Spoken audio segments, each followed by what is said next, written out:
Kaya kayo ha, yung mga fake news, ito ang pakinggan nyo. Sino ang fake news? Si BP Sara o si Yusek Claire Castro? Doon po sa nabanggit ninyong 7 pisong baba ng Duterte administration, pwede po ba ninyong i-clarify yon kung talagang 7 piso, gagawin 7 piso kada kilo yung bigas that time? Magandang hapon mga kababayan at mga mahal na taga-subaybay. Ako po si The Wonder sa Philippines, ang pinakamainit na YouTuber sa balat ng lupa. Ang pag-uusapan natin mga kababayan ay itong naganap na press con ni Yusek Claire Castro ng Palasyo. 4 na oras po ang nakakaraan. Nasampal ng katotohanan dahil huling-huli ito sa kanyang pagsisinungaling na lagi niyang binabanggit sa kanyang press con na bawal ang magpapakalat ng mga fake news.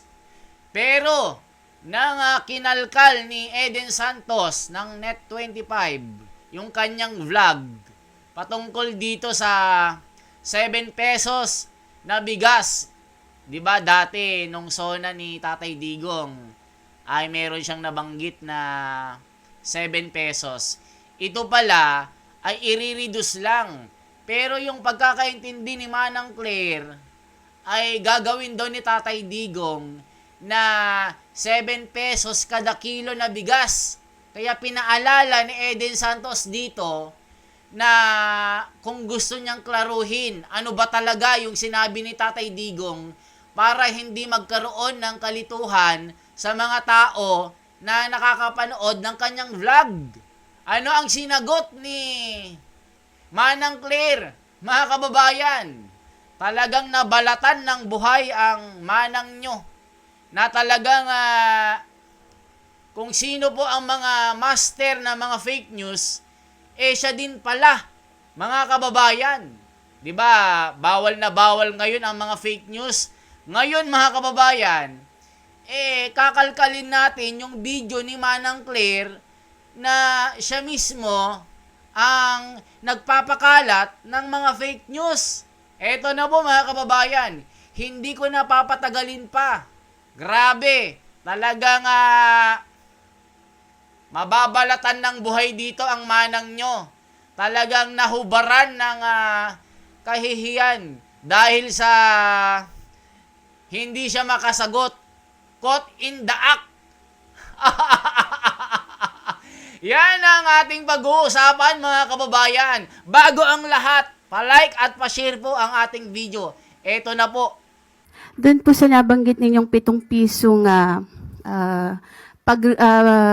baba ng Duterte administration, pwede po ba ninyong i-clarify yon kung talagang 7 piso, gagawin 7 piso kada kilo yung bigas that time? Ito dati ang sinabi, mga ka-clear. Oh, sige. Ay, sorry. In importing rice to a tariff system where rice can be imported more freely. This will give us additional resources for our farmers, reduce the price of rice by up to 7 pesos. Oh, kaya mo ginawa yung batas, rice certification law to para yung gusto mong 7 pesos na kada kilo ay mangyari, ha? 7 pesos per kilo rice then after. Okay, yan ha? Doon po sa nabanggit ninyong 7 pisong baba ng Duterte administration, pwede po ba ninyong i-clarify yon kung talagang 7 piso, gagawin 7 piso kada kilo yung bigas that time? Or yung sinasabi po ng dating Pangulo na reduce o bawasan lang ng 7 piso yung presyo po ng bigas? Nasa news na po yan. Maaari po niyong i-refer po ang news patungkol po dyan. So, malinaw po na reduce po yung nabanggit, pero kayo sabi ninyo sa inyong vlog po ba yun, whatever, yung 7 piso, sabi niyo pangako 7 piso at parang sort of ganon. Pwede po ba linawin lang natin yun para hindi naman na pagmula ng Vlog? fake news. Sa vlog po ba? Nakita na panood po sa Hindi ano. po yata yun nabanggit sa press briefing. Opo, hindi po sa press briefing. Parang you're talking na pinapakita niyo pa yung SONA something ni PRRD. Para lang po magkaroon ng ano no sa halip Hindi na po yun pahayag ng Pangulo. Nandito po tayo sa ating press briefing para ihayag po ang direktiba, announcements ng palasyo. Hindi po patungkol sa aking pagbablog. hindi po Maraming nabanggit ko salamat lang po po. yung vlog Yusek ano po para lang po hindi Miss Eden, malito. pasensya na po. Hindi po ako makakasagot ng anumang sinabi ko outside from this press briefing. Kung ano man ang aking naging opinion personal, pag-usapan natin sa labas at hindi dito po. Kasi po parang makaka-apekto rin po dun sa mga ano ng Pangulo na medyo iba yung nababanggit. Opo, Miss Eden, kung ano po ang inyong pakay patungkol po dito, inuulit ko po, ang aking pag-vlog ay wala pong kinalaman. Reduce the price of rice by up to 7 pesos.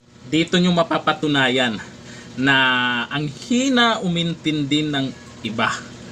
Kasi ang sabi nila ngayon, maraming post po ngayon na hinahanap nila yung 7 pesos daw na bigas ni dating Pangulong Duterte. Ito yung mga post at marami pang nagpo-post niyan mga naghahanap. Pero kung panoorin po natin yung video na kung saan ay sinabi, may sinabi po dyan si dating Pangulong Duterte na 7 pesos na bigas talaga. Eto, Reduce the price of rice by up to 7 pesos per kilo. We are also working on long-term solutions on top of this agenda to lower the price of rice. We need to switch from the current quota system in importing rice to a tariff system where rice can be imported more freely. This will give us additional resources for our farmers, reduce the price of rice by up to 7 pesos per kilo and lower inflation significantly. I ask Congress to prioritize this crucial reform, which I have certified as urgent today. narinig nga, sa mga gustong siraan si dating Pangulong Duterte at ipagtanggol yung administrasyon ngayon, sablay po yan. Ito dati ang sinabi, mga ka-clear. Oh, sige. Ay, sorry. In importing rice to a tariff system where rice can be imported more freely. This will give us additional resources for our farmers, reduce the price of rice by up to 7 pesos. Oh. Kaya mo ginawa yung batas, rice certification law to para yung gusto mong 7 pesos na kada kilo ay mangyari, ha? Kaya kayo yung mga fake news, ito ang pakinggan nyo. Sino ang fake news? Si BP Sara o si Yusek Claire Castro? Ma'am, the Vice President was also asked about the alleged increasing or intensifying drug problem in the country. Your assessment po, ano po yung assessment? Increasing drugs. Opo, drug cases? problem. Naku, napakarami na. Unang-una po ay nadinig natin ang kanyang sinabi. Ang tanong lang natin, doon sa reporter, saan po kaya niya nakuha yung O, kanyang tingnan nyo. datos? Tinatanggi nyo mga Para kababayan. sabihing lumalala ang problema ng Bumaba illegal na daw. droga sa bansa. Maaari po ba nating ipakita ang May mga datos naging siya na accomplishments pinapakita ng PIDEA at ng PNP?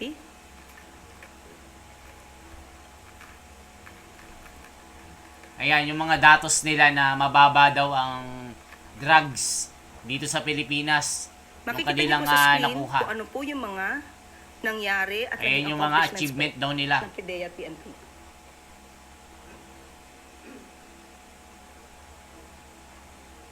So sa kanila, mababa ang drugs, mga kababayan.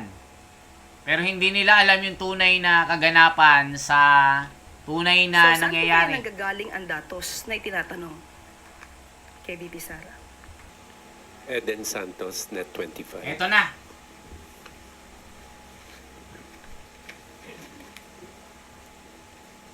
Dito na mabubulaga si Good Manang nyo. morning po, Yusek.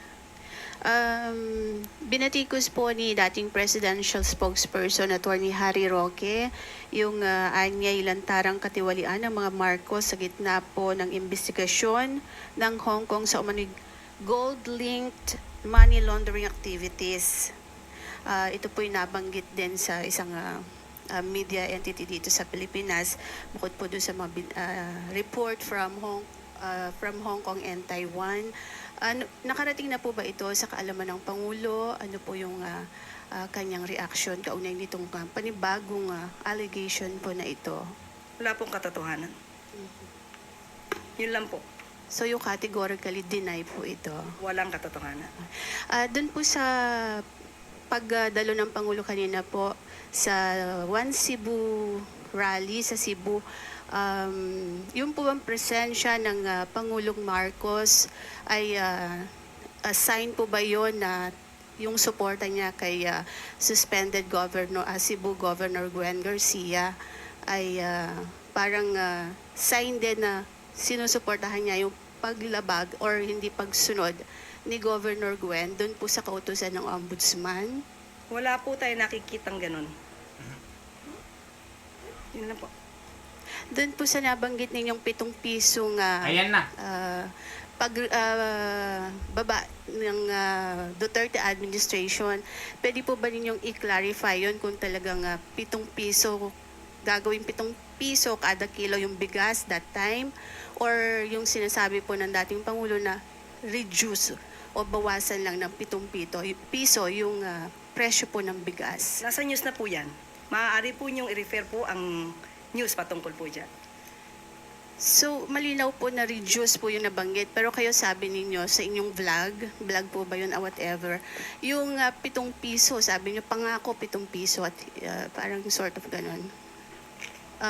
Pwede po ba linawin lang natin Ayan na. yun para hindi naman na pagmula ng Vlog? fake news? Sa vlog po ba? Nakita, napanood po sa... Hindi po yata yun nabanggit sa press briefing. Opo, hindi po sa press briefing.